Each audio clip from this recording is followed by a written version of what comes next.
Russia wants to come out of this nonsensical war, but Russia किसी पे भरोसा नहीं करता. Modi ji is the only person who has earned goodwill in west as well as in east. तो मेरे ख्याल से, हालांकि बातें तो काफी हुई हैं, आर्कटिक रीजन पे कोऑपरेशन की बातचीत हुई है, डेवलपमेंट रूट का भी हुआ है ना सर, सी रूट, वही आर्कटिक रीजन पे जो है, क्योंकि रशिया जो है वो नॉर्दर्न मोस्ट कंट्री है, तो आपका आर्कटिक रीजन पे वो है, उसके गवर्नेंस के लिए ट्रीटी, और ये वो काफी मिनरल है, काफी कुछ है वहां से जो एक्सप्लोर किया जा सकता है. लेकिन बॉटम लाइन ये कि रशिया के लिए जो इस समय इंपॉर्टेंट है is to come out of the quagmire called Ukraine war. वो उससे बाहर निकलना चाहते हैं.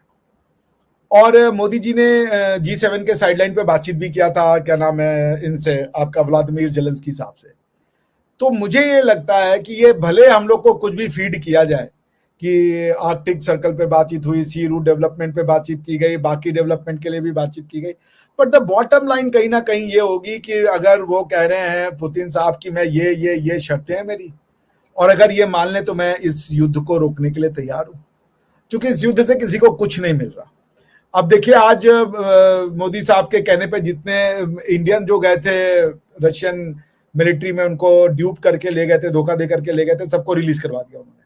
ठीक है ना. तो प्रधानमंत्री मोदी का एक गुडविल तो है. प्रधानमंत्री मोदी जो है वो उनपे पुतिन साहब आंख बंद करके विश्वास करते हैं. और रशिया ने देखिए स्टेटमेंट्स क्या जारी किया कि वेस्ट इज जेलस, कि प्रधानमंत्री मोदी आए हैं तो वेस्ट इज जेलस. अच्छा, मैं बताऊं आपको, मैं इंडिया की इंपॉर्टेंस रशिया में क्या, आप देख लीजिए. मैं जब गया अभी ये स्टेट लॉ यूनिवर्सिटी में, तो उन लोगों ने मुझे इतना सम्मान दिया, मैं आपसे बता नहीं सकता. रशियन सर बेसिकली ऐसे लोग हैं ना जो सीधे मुंह किसी से बात ही नहीं करते, लेकिन उन्होंने ना इस टाइप को लेकर के इतनी ज्यादा एक्साइटमेंट दिखाई कि yes sir we are ready, दोनों देशों के बीच में कोऑपरेशन होना चाहिए, फैकल्टी स्टूडेंट एक्सचेंज, ये एक्सचेंज, बहुत कुछ बातचीत हुई. So this is something extraordinary जो मोदी साहब ने, जो पीएम मोदी साहब, पुतिन साहब चाहते हैं फ्रॉम मोदी साहब. तो मुझे लगता है कि ये मोदी साहब एक बहुत बड़ा रोल प्ले करेंगे. उनको वेस्ट की तरफ से भी लाइसेंस है और उनको रशिया की तरफ से भी लाइसेंस है कि अगर वो रशिया यूक्रेन वॉर को खत्म करा सकते हैं, so there is nothing better than there. तो वो देखिए, मेरे ख्याल से उसी पे बातचीत होगी कि क्या व्लादिमीर पुतिन साहब की क्या डिमांडें हैं, क्या चाहते हैं वो, जिन शर्तों पे यदि यूक्रेन मान जाए तो बातें हो सकती है. जैसे यूक्रेन का कहना है कि वो जो डोनेस्क लुहांस्क वाला रीजन है वहां से निकले, जबकि वहां पे रशिया ने जो है सेल्फ डिटर्मिनेशन का प्लेबिसाइड करवा करके और उसको अपना पार्ट बना दिया है. तो इनका डिमांड है कि आप वो पूरा का पूरा जो एक्सरसाइज था वो इलीगल है, इलेजिटिमेट है, अनकॉन्स्टिट्यूशनल है, उसको हम नहीं मानते, वो हमारा वो इलाका है. दूसरा कि कुछ और इलाके में जो रशियन फोर्सेज एडवांस किए हैं वो कहने पीछे हट जाएं. दूसरा वो ये कहने कि हम नेटो में भी जाएंगे. तो बहुत सारी ऐसी कॉन्फ्लिक्टिंग डिमांड रख दी है जो व्लादिमीर पुतिन साहब के लिए मानना मुश्किल हो जाएगा. तो आई गेस कि एक 1-to-1 मैसेज पास हो जाएगा, फिर वही 1-to-1 मैसेज व्लादिमीर जेलेंस्की साहब को पास हो जाएगा, एंड देन मोदी साहब will play a very important role to resolve the dispute. I am pretty sure कि ये इंडिया की गुड ऑफिसेज में जो war between Russia and Ukraine है, इसको रिजोल्यूशन किया जाएगा. लेकिन सर और भी दूसरी बड़ी कंट्रीज हैं, जैसे कि अमेरिका हो गया, चाइना को भी हम काउंट कर सकते हैं बड़ी कंट्रीज में. तो ये दोनों कंट्रीज इतनी एक्टिव दिखाई नहीं दे रही हैं इस तरह की वॉर को रोकने के लिए. अमेरिका के लिए तो कहा जा रहा है कि वो हथियार बेच रहा है, इस वजह से शायद वो इंटरेस्टेड नहीं है. तो चाइना भी जो है वो भी खामोश है. तो भारत जो है वो हर जगह जाकर जो है, अगर मोदी जी ने ही सारे डिस्प्यूट का हल कराने, तो बाकी लोग क्या कर रहे हैं, आराम से बैठे हुए. क्योंकि जाहिर है एक डिस्प्यूट ये भी है, दूसरा जो है वो इजराइल और हमास के दरमियान भी चल रहा है, वहां पर भी जो है मोदी जी को ही का ही नाम लिया जा रहा है. नहीं देखिए, ऐसा है कि डिस्प्यूट्स कई है, रिजॉल्व कई लोग कराना चाहते हैं, पर आप सबको आर्बिट्रेटर तो नहीं बनाते ना. याद रखे, इमरान खान साहब का समय याद है जब उनको डोनाल्ड ट्रंप साहब ने कहा था कि मैं आप लोग के कश्मीर मुद्दे को सॉल्व करवाने के लिए तैयार हूं, और मुझसे मोदी साहब ने कहा था कि ये मामला रिजॉल्व करवा दो. तो इंडिया ने बार बार कहा है कि हमें अपने कश्मीर मुद्दे पे किसी फॉरेन के हेल्प की जरूरत नहीं है. तो पॉइंट ये नहीं है कि वो क्या कर रहे हैं. प्रेसिडेंट शी जिनपिंग जो होंगे वो दौड़ के जाना चाहेंगे. कौन ये नहीं क्रेडिट लेना चाहेगा कि मैंने रशिया और यूक्रेन का वॉर रुकवा दिया. मगर पॉइंट ये कि दोनों पार्टी आपको पहले आर्बिट्रेटर तो बनाए, दोनों पार्टी को आपके ऊपर भरोसा तो हो. जब ये वॉर शुरू हुआ था तो उसके बाद जो हमारे यहाँ यूक्रेन के एम्बेसडर थे उन्होंने कहा था कि अगर इस वॉर को कोई रुकवा सकता है तो एक नाम है, उनका नाम है पूरी दुनिया में श्री नरेंद्र मोदी। और ये बात बार बार वो कह रहे हैं, क्या नाम है, व्लादिमीर पुतिन साहब, कि अगर हमें किसी पे भरोसा है तो वो पुतिन पे, वो मोदी साहब पे। वो ऑनेस्ट आदमी है, वो अपने देश का वेलफेयर देखते हैं, उनकी पॉलिसी, फॉरेन पॉलिसी न्यूट्रल है। तो वो ये क्या कह रहे हैं, वो ये कह रहे हैं कि अगर आप मेरे लिए आर्बिट्रेटर करोगे तो मैं जानता हूं कि आप इन्फ्लुएंस नहीं होगे किसी बाहरी ताकतों से। तो ऐसा नहीं है कि शी जिनपिंग नहीं बनना चाहते, मगर क्या शी जिनपिंग को पुतिन साहब एक्सेप्ट करेंगे? क्या शी जिनपिंग को व्लादिमीर जेलेंस्की एक्सेप्ट कर लेंगे? और अगर ये दोनों कर भी ले तो क्या इनको वेस्ट एक्सेप्ट कर लेगा? नहीं करेगा। मगर मोदी जी एक ऐसा फेस है कि इनको सब एक्सेप्ट करने के लिए तैयार हैं। और उसका रीजन है कि मोदी जी की जो पर्सनालिटी है, उन्होंने 10 साल जो क्रेडिबिलिटी अर्न की है पूरी दुनिया में अपने कुशल नेतृत्व की, और उनकी जो एक ट्रांसपेरेंट और सबका साथ, सबका विकास, सबका प्रयास, सबका विश्वास की जो पॉलिसी है, वसुधैव कुटुंबकम की जो पॉलिसी है भारत की, कि अहम निजः परोवेति गणना लघु चेतसाम उदार चरिता नाम तू वसुधैव कुटुंबकम की जो पॉलिसी है वो मोदी साहब लेके चल रहे हैं। इसलिए मैं कह रहा हूं, ऐसा नहीं कि शी जिनपिंग नहीं चाहते। शी जिनपिंग साहब ने कहा कि हम ईरान वाला मैटर सॉल्व करा सकते हैं, गए तो थे वो ईरान और सऊदी अरेबिया को बैठा करके मैटर सॉल्व करने। हुआ भी था कुछ दिन पहले, आपको याद होगा, 1 साल 6 महीने पहले एक रेजोल्यूशन भी साइन हुआ था बिटवीन ईरान और सऊदी अरेबिया। कर तो रहे हैं, लेकिन सऊदी अरे चाइना और Russia, it's not at the same time जो रशिया और इंडिया है भाई।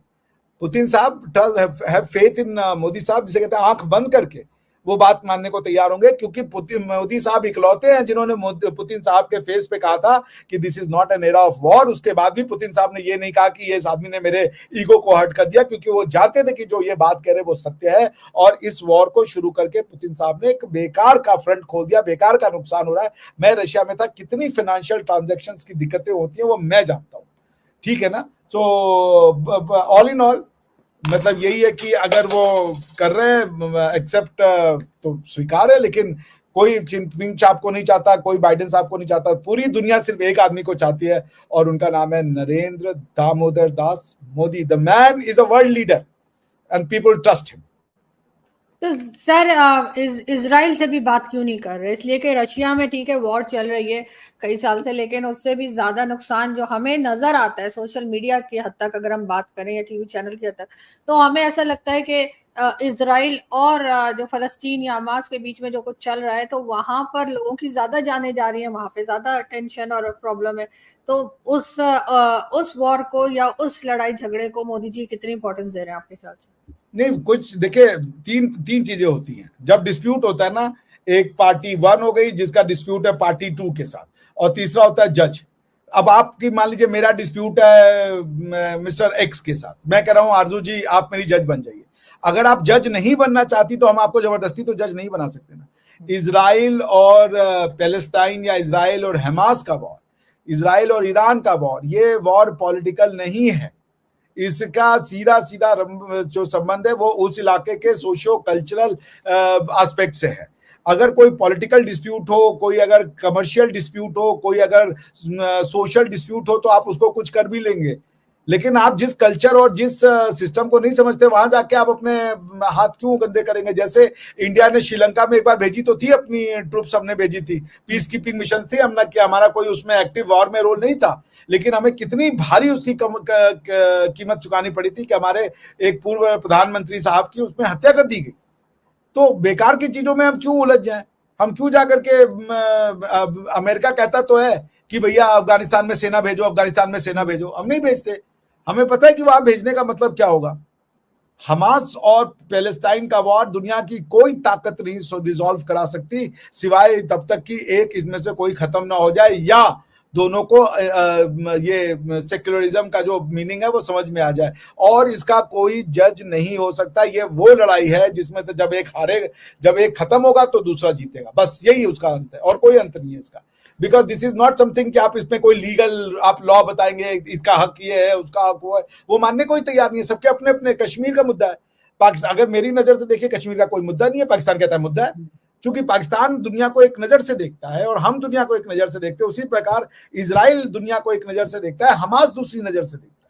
लेकिन सर कश्मीर में बहरहाल कुछ भी कहिए, ठीक है, वो जो टेररिस्ट जाते रहते हैं और जो कुछ होता रहता है, लेकिन वो हाल तो नहीं है जो वहां पर हमास और फलस्तीन उसमें इसराइल के दरमियान है, ये जो एक जंग हो रही वही है, होती है कहीं भी, वो हालत तो नहीं है कि वही इतने है, सेम हजारों सेम। हजारों लोगों देखिए, की जाने जाती। मैं मैकेनिज्म बता रहा हूँ। कश्मीर में चूंकि ये लोग जानते हैं कि हम्म। कश्मीर जो है वो बेसिकली आप सिर्फ रिलीजन के नाम पे अलग मान रहे हो, वरना कश्मीर सदियों से भारत का था। और उसके उसके जो रिटर्न डॉक्यूमेंट है वो कोई बहुत ज्यादा आपको पुराना नहीं जाना होगा, वो तो आपको लेटेस्ट मिल जाएंगे। आप मेरी बात समझ रही हैं? तो पॉइंट जी। मैं ये कह रहा हूं कि आप जो सोशल रिलेशन है वो दोनों सेम नहीं है। लेकिन इसराइल का केस क्या है कि इसराइल के जो जूस हैं वो अस्केंजाई जूस हैं, वो आकर के बसे हैं यूरोप से। और उनका ये कहना है कि ये जो अरब का जो पॉपुलेशन है, ये एक समय में बहुत लिमिटेड अरब होते थे। इन्होंने कल्चरल इंपीरियलिज्म के थ्रू अपने आप को पूरे अरेबियन पेनिनसुला में अपनी भाषा और ये फैलाकर, अफ्रीका के लोग भी, इजिप्ट के लोग अपने आप को अरब कहते हो, अरब तो नहीं हो सकते। प्रधानमंत्री नरेंद्र मोदी सोमवार से 2 दिवसीय रूस दौरे पर हैं, जहां राजधानी मॉस्को में राष्ट्रपति व्लादिमीर पुतिन ने उनका जोरदार स्वागत किया। मॉस्को में पुतिन के आधिकारिक आवास पर दोनों नेताओं की अनौपचारिक बैठक भी हुई। लेकिन यूक्रेन के साथ रूस का जब युद्ध शुरू हुआ उसके बाद ये प्रधानमंत्री मोदी का ये पहली बार दौरा है रशिया का, और जिस पर पूरी दुनिया की नजर है और चर्चाएं भी इस वक्त बहुत ज्यादा हो रही है। वहीं पर प्रधानमंत्री मोदी ने जो सलाह दिया है रूसी राष्ट्रपति को कि युद्ध के मैदान में शांति का रास्ता नहीं निकलता, तो इस पर बवाल एक्चुअली सबसे ज्यादा पाकिस्तान में मच गया, क्योंकि पाकिस्तान कैसा कंट्री है ये आप जानते हैं, कोई बताने की जरूरत नहीं है। क्योंकि इनके जो नेता हैं अगर वो किसी भी देश के दौरे पर जाते हैं तो उससे भीख मांगने जाते हैं, तो ये अपनी बात कुछ कह नहीं सकते, राइट। लेकिन प्रधानमंत्री मोदी जो एक वैश्विक ताकत बन चुके हैं और इनकी बात अगर जब होती है तो सब सुनते हैं। और ये आप इस तरह से आप ये समझिए कि रूसी राष्ट्रपति जहां पर दोनों के बीच में जंग चल रही है, यूक्रेन और रशिया के बीच में, वहीं पर प्रधानमंत्री मोदी का होना और उनका ये बोलना कि ये जंग सॉल्यूशन नहीं है, बहुत बड़ी बात है। क्योंकि आप जिससे मिलने गए हैं, जिसके घर गए हैं, उसी को आप एक तरह से सलाह दे रहे हैं, तो ये सलाह केवल और केवल आपसे बराबरी वाला बंदा ही दे सकता है। तो पाकिस्तान वाले तुम क्यों इतना दिमाग लगाते हो भाई? तुम्हारे लिए तो शॉकिंग है, लेकिन भारत के लिए शॉकिंग नहीं है, क्योंकि भारत और रशिया के रिश्ते बहुत पुराने हैं और बहुत मजबूत रहे हैं। और प्रधानमंत्री ने जो एक अपना स्टेटमेंट दिया है वो ये बोला है कि एक मित्र के तौर पर मैंने हमेशा कहा है और आगे भी कहूंगा कि जंग के मैदान से शांति का रास्ता नहीं निकलता है, बम बंदूक और गोलियों के बीच शांति संभव नहीं होती है, समाधान के लिए वार्ता जरूरी है। आप यूक्रेन संकट पर जो हल निकालने की कोशिश कर रहे हैं, हम उसके आभारी हैं। लेकिन साथ ही प्रधानमंत्री मोदी ने बातचीत के दौरान आतंकवाद का मुद्दा भी उठाया और कहा कि आतंकवाद हर देश के लिए खतरा बना हुआ है। और उस पर कहीं ना कहीं दोस्तों मुझे लगता है कि एक स्टैंड जो है वो हर देश का अपना होना चाहिए कि आतंकवाद से निपटना कैसे है।